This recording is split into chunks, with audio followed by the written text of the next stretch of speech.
Now, I am going to invite you to go with me into a record in the scriptures, in the Brit Hadashah, the renewed covenant, in which Shaul told us some very important things about the Creator's reckoning of time.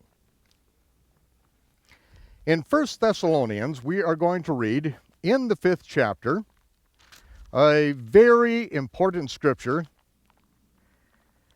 concerning the Creator's reckoning of time. Now, I am going to be reading from the King James Version of the Bible. The King James happens to be my favorite version of the Bible because English is my mother tongue. This is what I grew up with. This Bible that I have in my hands, I have had in my hands now for over 31 years. So I've gotten to be very familiar with where these words are on the page. And it is a quadruple wide margin on my Bible, which means that I have ample room to write in all of the margins. I'll never replace this. And the King James Version of the Bible will always be my favorite because in 1611, when the King James translators translated from the original text and brought it into the language of the common people in England, they did so with a very distinct purpose, and that is so that we would have the words from the original languages into a language that the people could read and understand. Now, in 1611, the English language was a lot different from what it is today. The usage of the words has changed drastically since that time. And so when I read in the English version of the Bible, when I read certain things that I don't quite understand, the first thing that I do is that I pull out an old Webster's Dictionary of the Bible. In fact, for each one of my daughters, when they reached a certain age, then I got them an old Webster's Dictionary.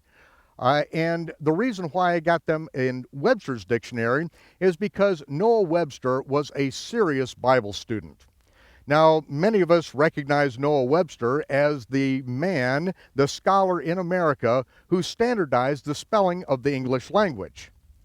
And that was a great accomplishment in itself.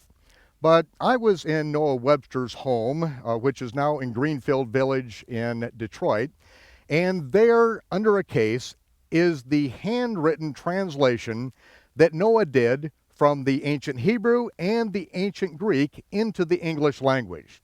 Noah Webster said that that was the most important accomplishment of his entire life, to translate the Bible from its ancient languages into English.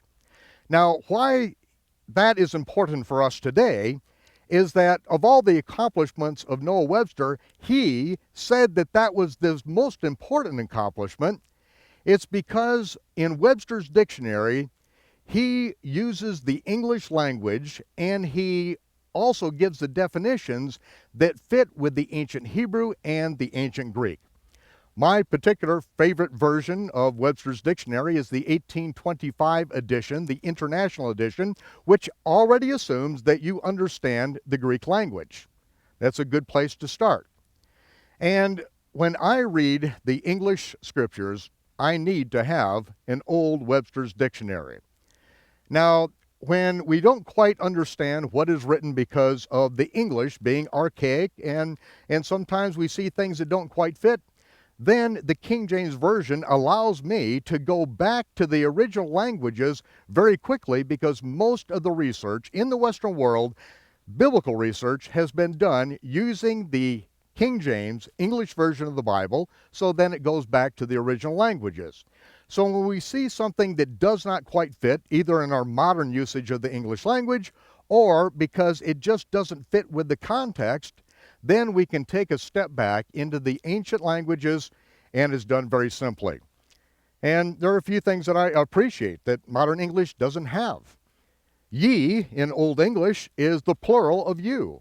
In modern English, we don't use the plural of you, and so sometimes we're lost when we read the scriptures to know even who it's speaking of. Another thing about the 1611 King James Version of the Bible, by the way, it's not a translation.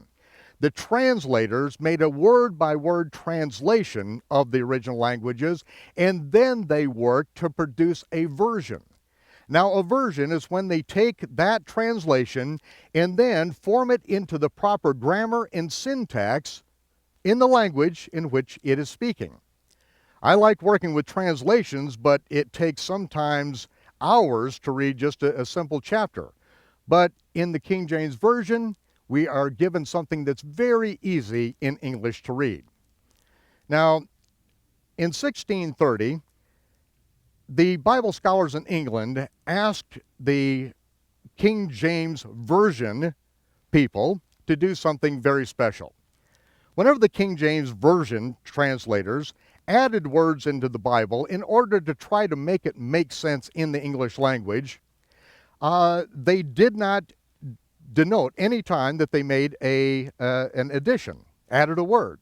So in 1630, then they produced a version in which they put italics in the King James Version to let us know when the translators added words, added phrases that were not in the original, so that we would know that they added them in an attempt to clarify things, but realizing that that's not originally what it said. Another reason I like the King James Version is that in 1611, the letter J did not exist in the alphabet. It was about 25 years later that the letter J was added to the English alphabet and was put right after the letter Y. Why? Because the letter I has a I sound in English. The letter J has the Y sound in English.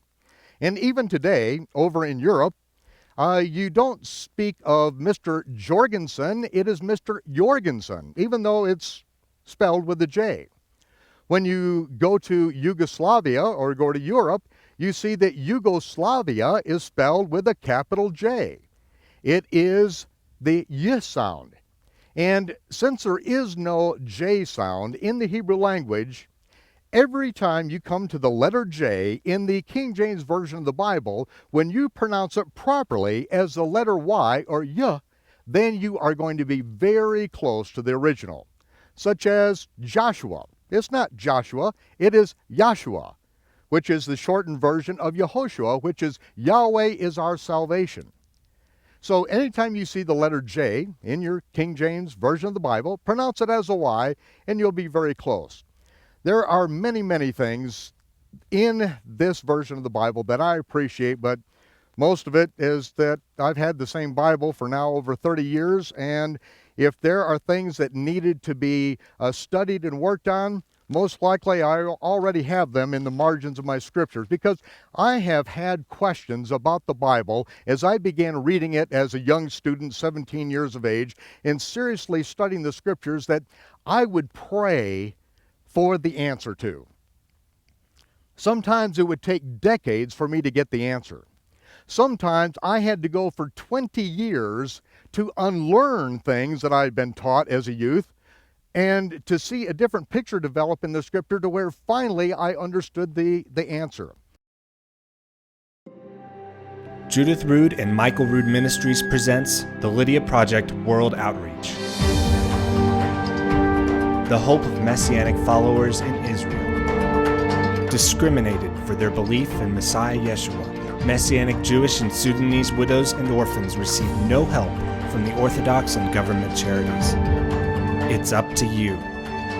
Without your help, these women and children will face adversity for the rest of their lives. Donate now or purchase an authentic shofar, and all proceeds will go to furthering the work of Messiah on earth. Your donations will make a difference.